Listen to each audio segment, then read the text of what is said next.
Hello, Eagle Song Gardener here at RavenCroft Garden. Hey, I just want to talk today.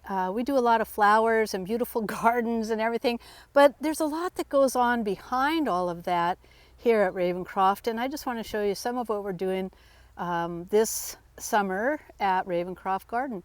This is just a pile of dirt right in front of the dead hedge. The dead hedge, we've been talking about the dead hedge at the Croft for quite a few years now, a couple anyway. And the dead hedge is a great place to put, well, this is some material we can use it either for building or for the dead hedge. But what I really want to talk to you about today and show you is that, well, it's chaos and pandemonium.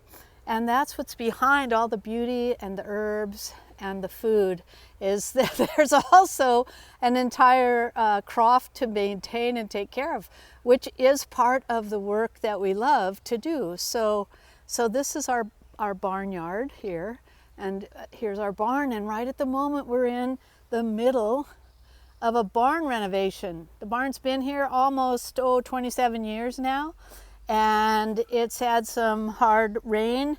No gutters. Be sure to put gutters on whatever building you make, because eventually the water gets to the ground and it splashes back and rots out the bottom of your barn.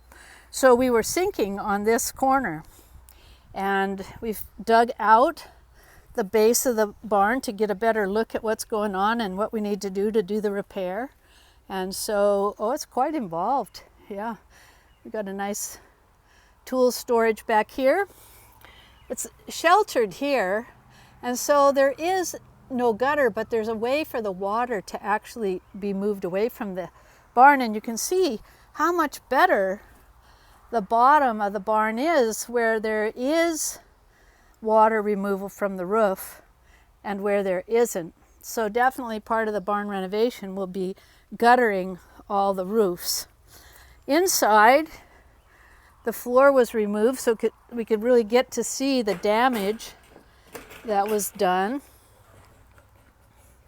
All this is damage that was done by water and an improper foundation.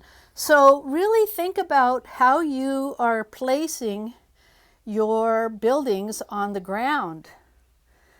This idea of grounding is really important, not just in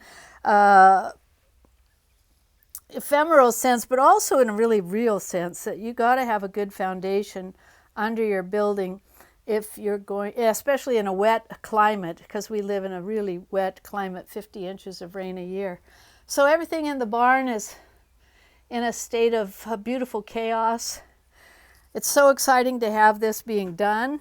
We're looking forward to getting it all done, and we've been lucky. It's been really dry, and so we've been able to do this barn work, and the hydrangeas are just starting to bloom.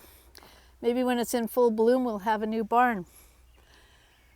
So yeah, really dry weather has helped a lot, even up to 103. It's been a really heat wave here in Western Washington, but I look forward to hearing from you. Tell us what you see and how your projects are doing at your small holding.